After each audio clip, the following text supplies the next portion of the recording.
Estamos de volta com mais uma aula. Nós estamos na aula 2 e, poxa, que bacana a gente poder fazer essa dinâmica de aulas. Gostaria muito de agradecer a Deus por essa oportunidade e louvá-lo pela sua vida e pelo interesse que você está tendo de nos acompanhar nesses estudos. E espero que esteja contribuindo, né? Contribuindo e enriquecendo o que você está se propondo a fazer. Faça suas anotações, não esqueça de fazer isso, acho que é importante, tenho falado muito sobre isso. Pega um caderninho, faça suas anotações, escreva alguma dúvida, alguma coisa que a gente pontuou, talvez alguma coisa até que você lembrou, que você, poxa, eu queria enfatizar isso, queria acrescentar isso, porque é importante. Você falou sobre aquilo, eu gostei disso, não entendi muito bem isso que você falou, explica mais isso. E a gente tem nossos encontros semanais para isso, para facilitar essa troca. Você pode estar acessando o nosso blog, o nosso site, o site da Igreja da Serra. Lá no site da Igreja da Serra você tem um botãozinho chamado videoaula. Você pode baixar, fazer download, botar num DVD, dar para alguém, juntar todos esses estudos e partilhar com alguma outra pessoa, usar desses estudos como uma forma de você discipular alguém, de você capacitar alguém, enfim, é um material que a gente está disponibilizando, tentando fazer com o maior carinho, com o maior esmero. Eu tenho paixão de fazer isso, eu tenho muita vontade, não sei se vocês já perceberam, tudo que eu faço nesses aspectos, assim, eu tenho muito cuidado, eu gosto de melhorar e de me aperfeiçoar, porque eu entendo que decidi fazer parte, então eu quero dar o melhor que eu tenho para você, porque primeiramente eu estou dando para Deus, e já que eu estou fazendo para Deus, então eu te dou também isso que eu estou dando para esse Deus maravilhoso que tem feito da nossa vida um instrumento de luz, de alegria, de intriga, sabe, de criar conflito, porque a gente está interessado em ser melhor no reino, e esse é o nosso papel, né? Então, vamos continuar aí. Nós vamos para a aula 2, né? Já que estamos falando aqui da aula 2. Compromisso com o ministério pessoal, descobrindo o meu ministério. Essa é a nossa temática. Na aula 2 de hoje, o que a gente vai estar vendo? Primeira coisa, o que a Bíblia diz sobre o ministério? A gente ouve muito essa palavra, ministério, e por vezes a gente vê até assim, igrejas do ministério fulano de tal. Eu lembro do meu professor de grego que ele falava às vezes assim, as pessoas vão lá na frente e falam assim, agora nós vamos ouvir o grande servo de Deus. E poucas pessoas se davam conta desse termo servo. Muito embora essa palavra no nosso cenário, na nossa concepção social, tenha um sentido muito negativo, né? Serviço, serviçal, como se algo fosse, de uma certa forma, inferiorizado, né? Você, ao servir alguém, você se inferioriza. E isso não é verdade, tá? Eu fui numa festa recentemente com a minha esposa e tinha um garçom, um senhor. E esse senhor é um cristão, eu conhecia ele, mas ele não lembrava de mim, fazia muito tempo que ele não me via. E eu fiz questão de não falar nada. Era uma festa de casamento, enfim. Olha, esse senhor servia de uma forma tão gostosa, tão bacana, tão alegre, com tanta vontade, que você se sentia muito bem servido por ele. Eu não sei quanto ele ganhou, provavelmente você poderia, mas um garçom deve ganhar uma mixaria. Gente, quando a gente tem vontade de fazer aquilo, a gente tem paixão, tem alegria, tem motivação, a gente não está olhando só para o recurso financeiro, embora ele seja muito importante, não estou aqui fazendo nenhuma demagogia, não. Eu gosto de dinheiro, né? Gosto de fazer meu trabalho e tal.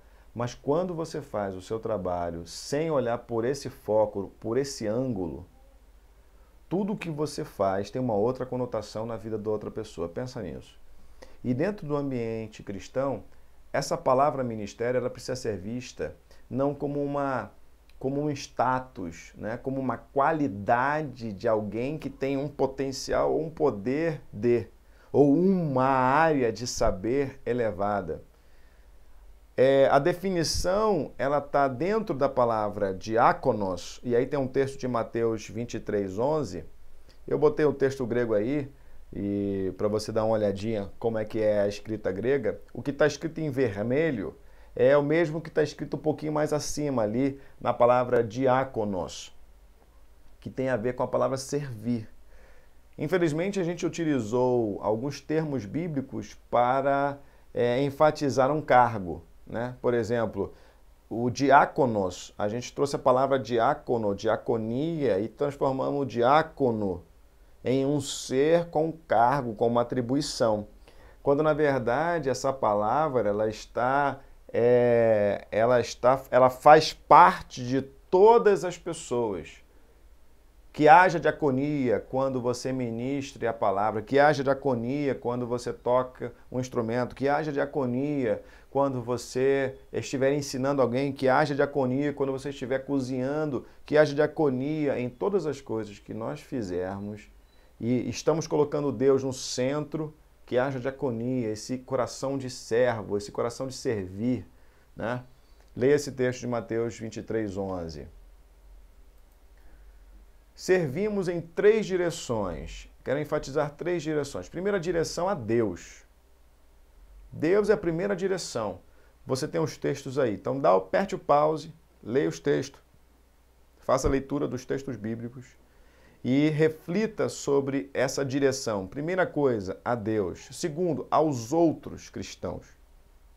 A nossa relação a Deus, a nossa relação com os cristãos que estão próximos a nós, os cristãos com quem a gente tem convívio e atuação na comunidade. E aí eu quero me referir aqui, dar meus parabéns a todos os manos aqui no Cascatinha, quando nós fizemos aquela feijoada, que houve uma participação brilhante de todos, em que a gente esteve ali na comunidade, foram 150 pratos de feijoada distribuídos, nós tivemos ali a comunidade interagindo com a gente. Foi um momento, ali foi um culto, gente. Foi um momento de culto, de celebração. Não tinha um instrumento tocando, não tinha alguém levando a palavra de uma maneira formal e sistemática, mas estávamos todos nós ali envolvidos em servir aquela comunidade através de uma feijoada. E eu estava ali vibrando de tal forma, gente, que a feijoada foi acabando, eu não estava preocupado se eu ia poder comer.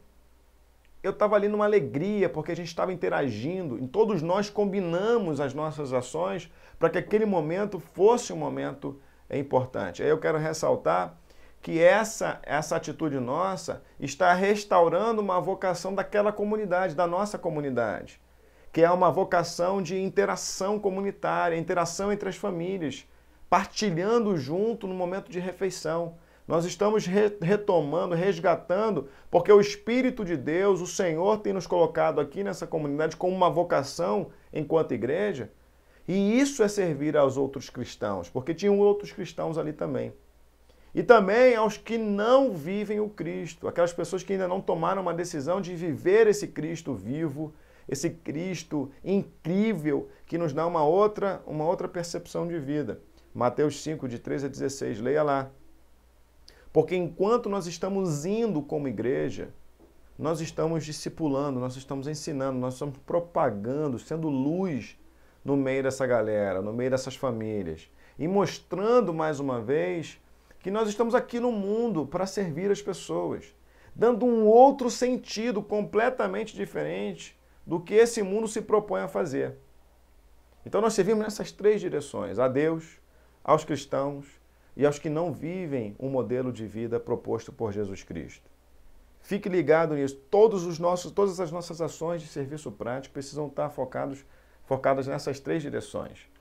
Também focamos em 3 áreas de necessidades das pessoas. Necessidades físicas, emocionais e espirituais. São 3 bases importantes que nos mobilizam. As físicas, aí os textos estão aí, você vai parar, aperta o pause e lê os textos. É engraçado porque a relação da igreja na comunidade, ela precisa ser uma relação real, verdadeira. Eu não gosto muito dessa maneira da gente dizer assim, vamos orar para que as almas sejam salvas. Gente, almas, a gente não está atrás de almas, ou pelo menos só de almas.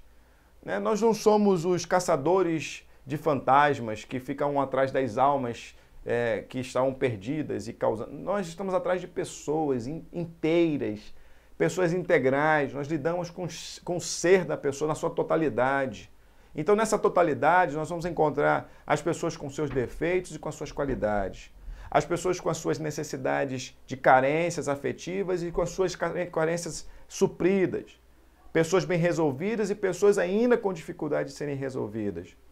Pessoas que estão com dificuldade de saber quem elas são. E aí a gente vai dizer que elas foram criadas para o louvor e para a glória de Deus, para expressar o louvor, a glória de Deus. E caminharmos e darmos direção a essas pessoas, dizer, nós estamos indo para lá. Cristo nos orienta a irmos para lá. Vamos com a gente. Essas necessidades vão ser trabalhadas, vão ser divulgadas pela nossa maneira de ser, né? Então nós vamos caminhar no serviço ministerial, no serviço do reino, nessas 3 áreas de necessidade das pessoas. E na aula de hoje eu quero finalizar observando essa questão. Deus quer me usar para construir o seu corpo. E essa figura aí desse homem, desse oleiro, né, manipulando a argila e formando um vaso a partir do barro, a partir da argila, ainda maleável, ainda flexível. É isso que Deus faz comigo e faz com o corpo dele. Eu queria que você pudesse meditar nesse instante e pedir a Deus, Senhor, me modela do teu jeito. Faz com que eu seja dentro das características que o Senhor já me formou, mas se tem algo que precisa ser quebrado e feito de novo, que o Senhor me leve à casa do oleiro para que seja feito de novo, novamente, um vaso que honre ao Senhor.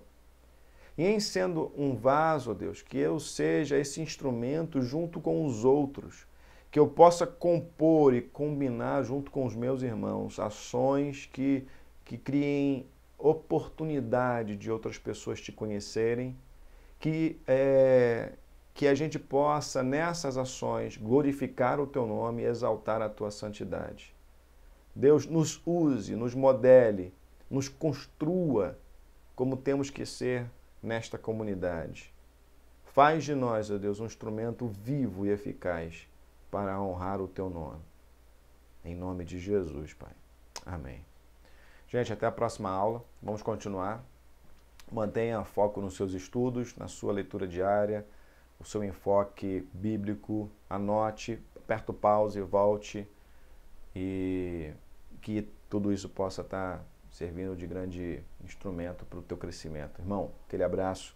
Até o nosso próximo encontro, onde a gente vai estar indo para a nossa aula número 3.